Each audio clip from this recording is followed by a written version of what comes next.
Okay, hello everyone. I hope you all are good. Okay. So, continue the topic spring in the fifth modules.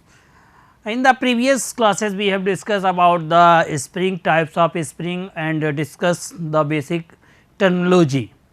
After that we discussed about the closed coil helical spring. Okay. So, in this lecture as you see the topic open coiled helical spring. Okay, तो दोनों का जो difference होता है वो आपको पता है. ओपन कॉइल स्प्रिंग और क्लोज कॉइल हेलिकल स्प्रिंग होती है. दोनों की क्या होती है, मैन्युफैक्चरिंग सब कुछ सेम ही होता है. उनकी अलग अलग अपनी अपनी क्राइटेरियाज होती हैं, उनके बेसिस पे डिफरेंट टाइप की ये दोनों स्प्रिंग की गई हैं. बेसिक डिफरेंस क्या था कि जो हमारी ओपन कॉइल हेलिकल स्प्रिंग होती है उसमें अल्फ़ा की वैल्यू ध्यान रखिएगा ग्रेटर देन 10 होती है और क्लोज में लेस देन 10 होती है. ओके, इसकी पिच ज़्यादा होती है, उसकी पिच कम होती है. बेसिक डिफरेंस थे, डिस्कस किए थे previous class. First of all let me introduce to myself Indresh Kumar Singh, faculty of civil engineering department BVD NIIT Lucknow. Okay, so let's this very interesting topic related to the helical spring. Okay, this is the open helical spring. So, the subject name is Introduction to Solid Mechanics and your subject code is KCE 402. Okay. Modules 5 in your syllabus. So, in this lecture number 3, open coil helical spring. ठीक.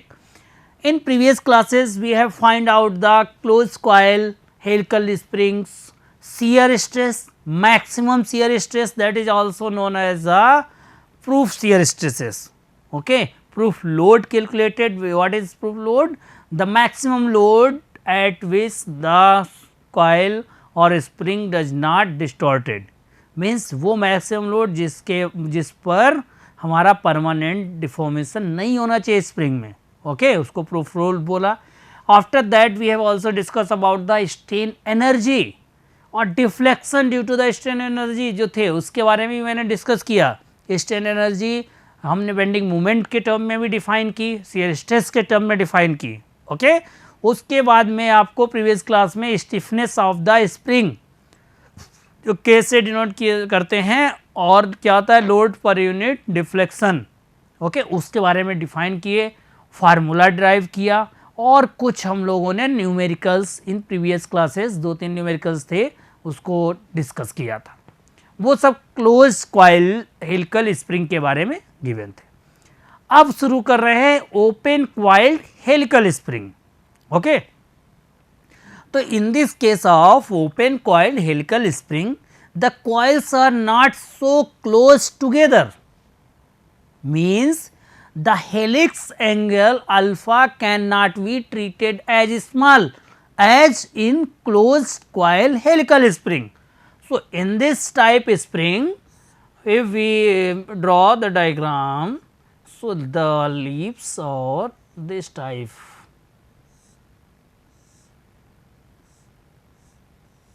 Okay, like this, not so close. Okay, and this is the central axis and we draw the horizontal. So, this angle made is the alpha and here it is the wire which we use that have the small diameter d and this is the center to center diameter, it is a mean diameter. What is mean diameter means this is the exterior outer diameter d outer and we draw from here to here, this is the d inner, or so d equal to d internal plus d out divided by 2. That is why we called it is the mean diameter. Okay.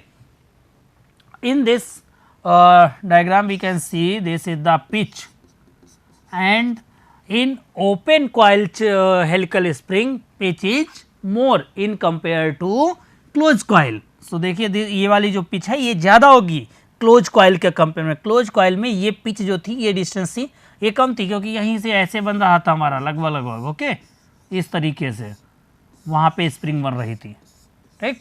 और यहाँ पर हमारी देख सकते हैं pitch ज़्यादा इसकी, okay. तो ये ओपन कॉइल हो गई। और जो एंगल अल्फा ये बना रहे हैं, ये angle alpha can not be treated as small as in close coil helical spring. So spring subjected to axial loads we have discussed. So let here W is the load. यहाँ पे अगर कोई हम सेंटर पे इसके W load apply कर रहे हैं, that is the axial loads. So let W be the axial load acting at the end of the spring as shown in above figure. अभी आपको नेक्स्ट में फिगर दिखेगा, ये फिगर है, ओके। तो इस फिगर में W आपको दिया, उससे पहले टर्म्स डिफाइन कर लेते हैं। Let D is the wire diameter, capital D the mean coil diameter, जो बताया यहाँ पर, ये देखिए मीन कॉइल डायमीटर, ये वायर डायमीटर भी डिफाइन किया है। Length of the spring, this is the total length, okay. जब कोई लोड अप्लाई नहीं होता है तो वो फ्री लेंथ होती है, तो वो टोटल लेंथ ये दी गई है। N is the total number of turns, ये सारे टर्न्स जो हैं हमारे, ये टोटल नंबर ऑफ टर्न्स जो होंगे उसको हम स्मॉल एन से डिनोट करते हैं। वो आपको न्यूमेरिकल से पता चल जाएगा कि कितनी जैसे लेनी, कहीं पे 30 कॉइल लेनी है, 40 लेनी है, 35, 25 ऐसे दी रहेंगी। और पी से डिनोट करेंगे पिच ऑफ द कॉइल, जो ये पिच की मैं बात कर रहा था ये बात करेंगे। और ओपन कॉइल में पिच ज़्यादा होती है in compare to close coil. अब देखिए ये स्प्रिंग दी गई है, इसको मैं ओपन कॉइल स्प्रिंग बोल रहा हूँ। और ये ऐसे स्प्रिंग फॉर्म हुई है जिसका डायमीटर स्मॉल डी है, मेन डायमीटर कैपिटल डी है, जिस वायर से बनी डी है, और यहाँ पर W लोड लग रहा है। अब अगर इसकी कोई भी एक, ये हम मान लीजिए ये वाली इधर को जा रही है, तो इसको मैंने उठाया और यहाँ पर बना दिया, ये देखिए बना है। तो इसकी जो सेंट्रल एक्सिस है, ये जो इसकी वायर की है, दिस इज W लोड यहाँ पे देखो अप्लाई हो रहा है, ओके। और ये जो हमारी है इसकी ये वाली एक्सिस, इसकी बात कर रहे हैं, वो इसमें भले हल्के दिख रही हो, यहाँ पे हमने बड़ा सा डायग्राम उसी को जूम करके बनाया है। तो ये अब एक्स एक्सिस से इसको मैं देख रहा हूँ, दिस, और तो इनके बीच में जो एंगल बनता है इसी को अल्फा एंगल बोलते हैं। ये डायग्राम, इसका हमने फिगर डायग्राम बनाया। अब मैं ये देखना चाहता हूँ कि यहाँ पर जो ये एक इसकी डिस्टेंस होगी, उसको अगर मैं डायमेट्रिकली ड्रॉ करूँ तो पाई डी हो गए। एंड दिस डिस्टेंस इज, अगर हॉरिजॉन्टल इसकी बात कर रहे हैं, और उसके बाद फिर ये पिच की बात करूँ, ये मैंने पिच डिफाइन कर दी, ओके। एक हमने राइट एंगल ट्रायंगल बना दिया, समझ गए, ओके। तो अब ये जो डिस्टेंस होगी ये कितनी आएगी, under root by Pythagoras theorem, simple, P square plus pi square D square, okay. और जो एंगल ये अल्फा बन रहा है, तो वो मैंने बताया ये वाला एंगल है अल्फा। तो ये क्या होगा, अगर मैं बात करूं यहाँ से इस पॉइंट पर देखूं, इस तरीके से ये अल्फा एंगल बन रहा होगा, तो ये W है, तो यहाँ से यहाँ तक की डिस्टेंस कितनी होगी, कैपिटल डी बाई 2। तो किसी भी पॉइंट पर अगर मैं बात करूं कितनी मूवमेंट लग रहा होगा, वो आपका हो जाएगा W डी बाई 2। क्या होता है, जो भी फोर्स हो इनटू परपेंडिकुलर डिस्टेंस, तो डी बाई 2 इसके सेंट्रल एक्सिस से रहेगी। तो वो हम देख रहे हैं यहाँ पर बना के कि W डी बाई 2 का ये डायग्राम ड्रा किए, अल्फा एंगल बना दिए हैं, इस वेक्टर के फॉर्म में लिखा है, ओके। तो ये डायग्राम हमने इसलिए बनाए हैं कि आगे हम ये चीज़ें शो कर सके और हम निकाल सके जो कैलकुलेशन करनी है, ओके। तो देखिए सबसे पहले मूवमेंट ऑफ एनी पॉइंट, ऐसे जो स्प्रिंग होगी, ये देखिए ये स्प्रिंग जो होगी ऐसे घूम रही होगी, तो आप देखेंगे नीचे से पूरा सर्कुलर दिखाई देगा, तो वो उस सर्किल पे बात कर रहे हैं। अब लोड तो इसके सेंटर पे लग रहा है इसके, बिल्कुल। अब चारों तरफ कहीं पर भी आप जाएंगे तो वो डी बाई 2 ही डिस्टेंस पर होगी, अगर उसका क्रॉस सेक्शन बनाया जाए तो इस तरीके से, और लोड इस पॉइंट पे है। तो अब इस पर कहीं पर भी आप देखेंगे किसी भी पॉइंट पे जो मूवमेंट होगा तो वो कितनी डिस्टेंस पे होगा, डी बाई 2, क्योंकि टोटल कितना है, मीन डायमीटर डी, तो इसका मतलब डी बाई 2, और यहाँ पर हमारा W अप्लाई हो रहा होगा। तो अब इस वायर पर कहीं पर भी जो मूवमेंट अप्लाई हो रहा होगा वो कितना होगा, W into D by 2, okay. वही मूवमेंट यहाँ पे लिखा है, देखिए movement of any point M equal to W into D by 2। The axial load W exert a moment W d by 2 about the x axis, जो हमने बनाई है पीछे डायग्राम में, देखिए ये वाली x axis, okay. Resolving along the axis of the spring, अब एक्सिस ऑफ द स्प्रिंग के along अगर हम रिजॉल्व करें इन कंपोनेंट्स को, ये एक्सिस ऑफ द स्प्रिंग है, अब अगर मैं इसके along मूवमेंट हमारा लग रहा है तो इसको रिजॉल्व करोगे तब आप देखिए कि कौन कौन से आ रहा है, एक इधर कंपोनेंट आएगा, ये कि इस पे एक कंपोनेंट आएगा, ओके, ब्रेक होकर।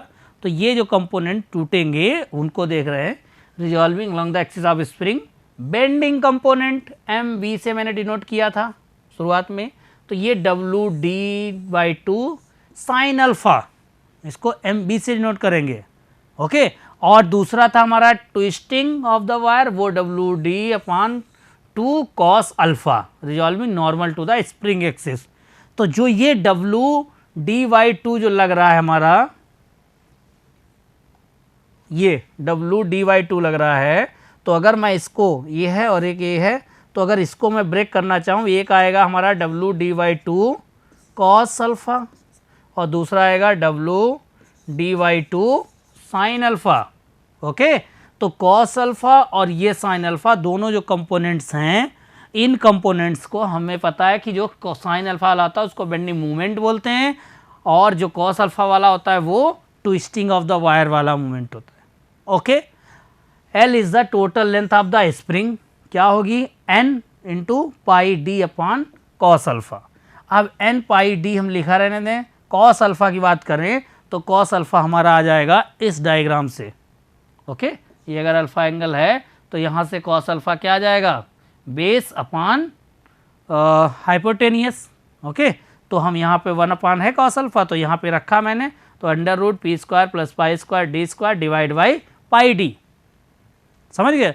अब इसको हम अगर देखें यहाँ पे तो पाई से पाई डी कैंसिल, तो हमारी लेंथ जो आ गई है इस टर्म में हमने निकाल लिया है, that is the n under root P square plus pi square D square. तो total volume of the spring, same जो चीज़ें हम लोगों ने ओपन क्लोज कॉइल में फाइंड की थी बिल्कुल सेम यहाँ पर भी फाइंड कर रहे हैं, ओके।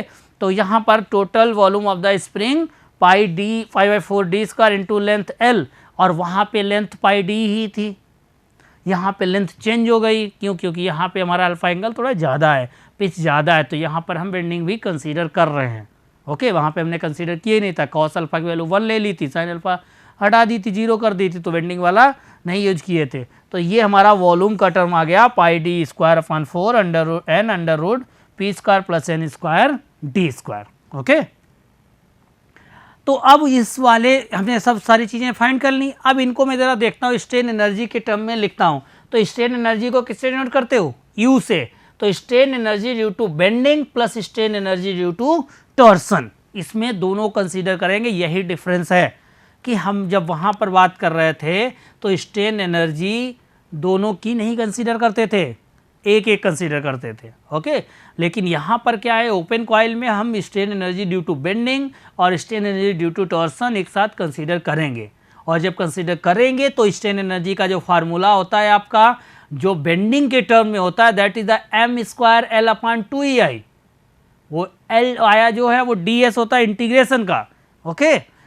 और जो सियर टॉर्सन के कारण जो होता है टोटल स्ट्रेन एनर्जी, वो आपकी होती है stresses upon 4G into volume of the spring. और वॉल्यूम ऑफ द स्प्रिंग हमने कैलकुलेट कर लिया है अभी, ओके।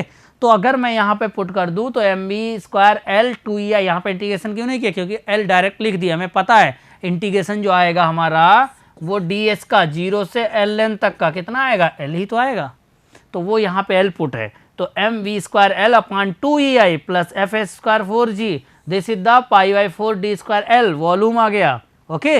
अब वी नो दैट कि अगर हम बात करें टॉर्सन इक्वेशन से, ये शियर स्ट्रेस एफ एस की value 16T pi D cube होती है, और मोमेंट ऑफ इनर्शिया किसी भी सर्कुलर क्रॉस सेक्शन के लिए कितनी होगी, पाई डी 4/64। दोनों वैल्यू उठा के हम अपनी इस इक्वेशन में पुट कर दें, ओके, जो हमको वैल्यू पता है, तो हमारी स्ट्रेन एनर्जी कितनी आ जाएगी, ये चीज़ यहाँ पे बता रहे। तो U equal to M B square into L into 64 divide by 2E into pi D 4, okay, plus यहाँ पे आप एफ एस की वैल्यू रखिए 16T pi D cube upon 4G into moment of inertia pi D power 4 64 यहाँ पे हमने रख दिया, और ये L से मल्टीप्लाई हुआ है आपका ये वाला, ओके। तो अब इनको हम सिंप्लीफाई करें, इन टर्म्स को सिंप्लीफाई करेंगे तो देखेंगे क्या आएगा हमारा। इसको सॉल्व करेंगे तो आपका 2 से कट गया 32 आ गया, यहाँ पे सॉल्व करोगे, देखिए कुछ कट रहा है, पाई/4, पाई कैंसिल होगा, ओके। तो यहाँ पर आपका आ जाएगा 32 mv² L upon pi d4 E 16t² L pi d⁴ and g, इतना आ रहा, ओके। अब इसको और सॉल्व करेंगे तो mv बाहर लिख दिया, तो 32L पाई d⁴ E कॉमन हो गया, यहाँ 16L पाई d⁴ g t²। E हमारी जो रिजिडिटी आ गई, जो और यहाँ मॉडुलस रिजिडिटी आ गई, तो ये दोनों टर्म हमको देखने हैं, ओके। तो इन दोनों से जो डिफ्लेक्शन ऑफ स्प्रिंग होगी, ये स्ट्रेन एनर्जी है, ओके। ये U equal to total formula याद रखोगे, ये बेंडिंग और टॉर्सन दोनों का जो इफेक्ट पड़ता है किसमें, ओपन कॉइल में, क्लोज में नहीं था, ओके। तो ओपन में था, तो इसलिए स्ट्रेन एनर्जी का फार्मूला थोड़ा 2 टर्म में आ गया, बढ़ गया। अब इसके कारण हमें मालूम है कि जब हमें स्ट्रेन एनर्जी पता हो जाती है, तो उसके बाद में फिर हम देखते हैं डिफ्लेक्शन ऑफ स्प्रिंग। तो the partial derivative of the total strain energy with respect to applied load. अगर मूवमेंट के टर्म में कर रहे थे तो वहाँ पे हम लोगों ने रोटेशन निकाला था, या वहाँ पे, ओके, क्योंकि वहाँ पे हमारा रोटेशन हो रहा था, रोटेशनल डिस्प्लेसमेंट।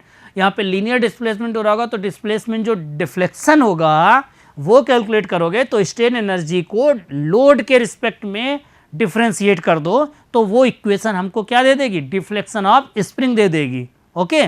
तो हमको पता है del equal to del U upon del W, और यू क्या है आपको पता है, it is the strain energy. तो यू की वैल्यू आप पुट करिए और फिर इसको डिफ्रेंशिएट कीजिए, तो हम देखते हैं ये वाली इक्वेशन। तो यहाँ पर अगर हम W के रिस्पेक्ट में इसको डिफ्रेंशिएट करेंगे, तो हमको मालूम है क्या आ जाएगा, 232L पाई d⁴ E mb बचा, mb, ओके। mb को किया तो क्योंकि mb हमारा W का फंक्शन होगा, तो 2mb था बेंडिंग मोमेंट, तो इसको हमने 2 आगे आ गया, mb बचा, और फिर d mb अपान dw हो जाएगा, ओके। प्लस 216L पाई d⁴ g t और dt अपान dwt का भी 2 आगे चला, क्यों, क्योंकि ये कहीं ना कहीं लोड पे डिपेंड करने वाले पैरामीटर्स हैं। अब हम देखें mb क्या होता है, m साइन अल्फा, और m की जगह पर क्या होगा हमारा w/2। अब यहाँ पर अगर हम ये वाले वैल्यू रखेंगे तो इसको डिफ्रेंशिएट करें w के टर्म में, तो क्या आएगा d/2 साइन अल्फा आ जाएगा, ओके। और t टॉर्सन हमारा क्या था, m कॉस अल्फा था, तो m क्या है हमारा w/2 कॉस अल्फा। इसको अगर dt अपान dw फाइंड करोगे तो w का 1 हो जाएगा, तो d/2 कॉस अल्फा आ जाएगा, ओके। और ये साइन अल्फा आ जाएगा, ये देखो आ गया d/2 साइन अल्फा, और इसको करोगे तो wd2 कॉस अल्फा, इसको डिफ्रेंशिएट करो तो d/2 कॉस अल्फा आ जाएगा, ओके। तो ये सिंपल से हैं, d/2 और एक कॉस अल्फा के दोनों वैल्यू उठा के आप पुट कर दीजिए, ठीक। अब इसमें हम del equal to del U upon del W है इक्वल टू 2, ये 32L अपान पाई d⁴ ये लिखा रहेगा, WD/2 लिखा रहेगा, यहाँ पे साइन अल्फा था ही, d/2 साइन अल्फा हम ले आए dm अपान dw की जगह पे, प्लस 216L अपान 4 पाई d⁴ g WD/2 cos alpha, ये किसकी जगह पे आ गया, t की जगह पे आ गया, और dt अपान dw की जगह पर आ जाएगा d/2 कॉस अल्फा, ओके। तो अब और लेंथ जो हो गई वो हमारी हो गई है n पाई d अपान कॉस अल्फा, ठीक। अब इसको हम सिंप्लीफाई करें, लेंथ कहाँ है, ये लेंथ है और ये लेंथ है, तो लेंथ की जगह पर हम पुट कर देंगे n pi d cos alpha, इतना सिंपल है बस। इसके बाद del U upon del W होता है, हमें मालूम है लोड जो है उसके रिस्पेक्ट में स्ट्रेन एनर्जी को हमने डिफ्रेंशिएट किया है, और इस इक्वेशन में अब वैल्यू हम सब पुट कर देंगे L की, तो सॉल्व करो तो 232 n पाई d, ये L लिखा है, L की वैल्यू कितनी, n pi d cos alpha, यहाँ पे पुट कर दी हमने, तो पाई d⁴ E कॉस अल्फा हो गया, पाई w, ये देखिए w d से मल्टीप्लाई हुआ d², साइन से साइन का मल्टीप्लाई हुआ साइन स्क्वायर, 2 2 जा 4, प्लस 216 n पाई d, कहाँ है लेंथ L की वैल्यू पाई d अपान कॉस अल्फा, यहाँ भी पुट कर दी हमने, तो पाई d⁴ g कॉस अल्फा ये आ गया, w का मल्टीप्लाई w ही रहेगा, और d का d से करोगे d², कॉस का कॉस के साथ करोगे कॉस स्क्वायर, 2 2 जा 4, ये आ गया। अब इसको हम लोग सिंप्लीफाई कर ले तो हमारा डिफ्लेक्शन जो आ जाएगा 8wd⁴n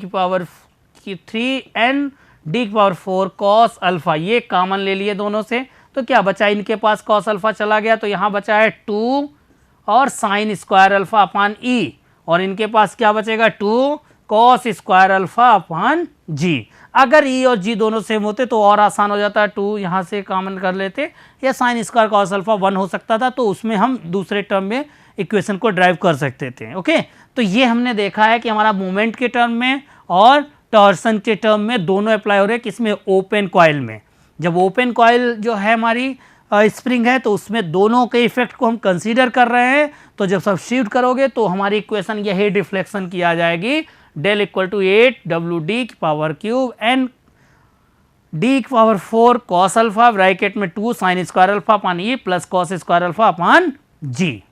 ओके, ये चीजें आ जाएंगी इसमें डिफ्लेक्शन में। तो अब आप देख सकते हो कि जब क्लोज कॉइल स्प्रिंग थी तब हमारा डिफ्लेक्शन का due to the strain energy कितना फार्मूला आया था, और यहाँ पर ओपन कॉइल है तो इसमें हम लोगों ने देख लिया है कि डिफ्लेक्शन का कितना हमारा फार्मूला आ रहा है, और डिफ्लेक्शन ऑफ स्प्रिंग यही कैलकुलेट किए और इसका स्ट्रेन एनर्जी के फार्मूले दोनों कैलकुलेट किए थे, तो यहाँ से डेरिवेशन पूरा हुआ है।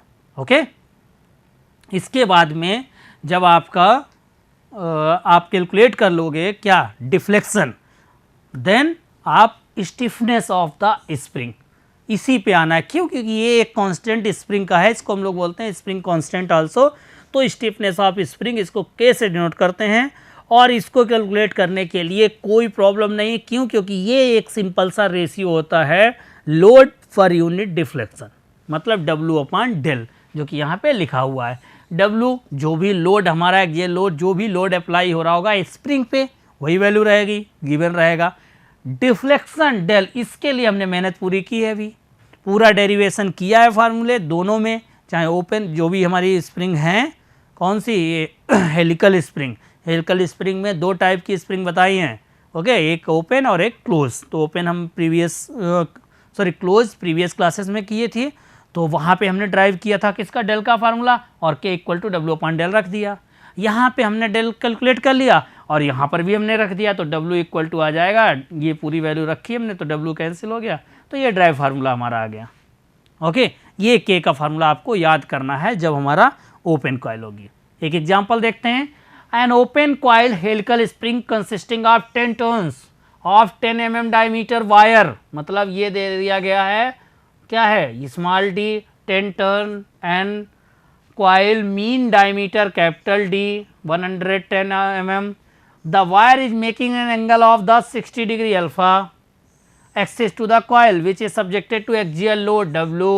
Find the extension of the coil del, E की वैल्यू 210 GP, और ये पॉइजन रेशियो दिया गया है V इक्वल टू 0.25। देखते हैं कहाँ इसका यूज होता है। हेयर वी नो द, सारी वैल्यू मैंने लिखी दी हैं इस न्यूमेरिकल में, तो सब आपको देखो पता चल गया। इतने न्यूमेरिकल बहुत आसान रहेंगे। ओके, तो न्यूमेरिकल आसान क्यों रहेंगे, अगर आपको फार्मूले पता है तो बहुत आसान हो गए, आपको चीज़ें पता रहनी चाहिए। तो ये देखना है कि ओके, ये एंगल ध्यान रखिएगा, अल्फा नहीं दिया गया था, ये एक्सिस से दिया गया है, तो उसमें हम 90 में से माइनस करेंगे तब ये आ जाएगा हमारा अल्फा। Okay, 30 degree. तो अब ये देखना है कि न्यूमेरिकल में कौन कौन सी चीज़ें गिवन है। सबसे पहले किसी भी न्यूमेरिकल को सॉल्व करने का यही तरीका है, आप उसको अच्छे से पढ़िए पहले, और पढ़ने के बाद जो गिवन में आप लिख सकते हो वो लिखिए सभी वैल्यू। फिर उसके बाद देखिए क्या फाइंड करना है, और जो चीज़ फाइंड करनी है उससे रिलेटेड फार्मूले कौन से होते हैं वो चाहे सब लिख लो, यूज एक ही दो हों, तो आपके आइडिया आ जाएगी दिमाग में, तो आप सॉल्व कर डालोगे। तो यहाँ पर हमें पता है wire makes angle 60 degree with the axis of the coil बना रहा था, एक हो गया, तो ये कहीं ऐसे बना रहा होगा एक्सिस ऑफ द कॉइल के साथ 60 डिग्री, तो इसके साथ एंगल ये अल्फा होता है, तो इसका मतलब ये 90 degree minus 60 equal to 30 degree, ये आ गया। तो alpha 30 degree we get cos alpha ये, और साइन अल्फा ये वैल्यू दोनों कैलकुलेटर से कैलकुलेट करके आप रख सकते हो। ई की वैल्यू इतनी दी गई, यूनिट कन्वर्जन आना चाहिए अगर जरूरत पड़े तो, और पॉइजन रेशियो इतना दिया गया। अब आपको यहाँ पे relation E equal to 2G1 plus V, देखिए यहाँ पर जी की वैल्यू डायरेक्ट ना देकर पूछ दिया आपसे, ये पॉइजन रेशियो की वैल्यू दे दी गई है, ताकि आप क्या करो, ये रिलेशन भी आपको पता होना चाहिए। तो इस तरीके से जब कोई न्यूमेरिकल आता है तो वो आपके बारे में सब कुछ जान लेता है। ओके, अब आप सोचिएगा कि ना रे डायरेक्ट देनी चाहिए थी जी की वैल्यू, लेकिन उन्होंने ये रिलेशन भी पूछ लिया जो आपने मैकेनिक्स में पढ़ा होगा। तो E equal to 2G1 plus view, अब यहाँ से जी की वैल्यू निकाल लो और सारी चीज़ें गिवन है आ गई, तो ई और जी हमें चाहिए। डिफ्लेक्शन वही डेल की वैल्यू, एक्सटेंशन जो भी स्प्रिंग में होगा 8WD QN /D की power 4 cos alpha cos square alpha G plus 2 sin square alpha E। बस इसमें पुट कर दो सभी वैल्यू, कैलकुलेटर से कैलकुलेट कर लीजिए तो डेल इक्वल टू 12.5 mm आ जाएगा। ये हो गया हमारा ओपन हेलिकल कॉइल जो आपकी स्प्रिंग है उसके लिए। ओके, किस तरीके का न्यूमेरिकल होगा ये जान लीजिए, और क्लोज में कैसे थे आपको ने देख लिया था। ओके क्लास, तो अब आप इसको तैयार कर लीजिएगा। Okay, thank you.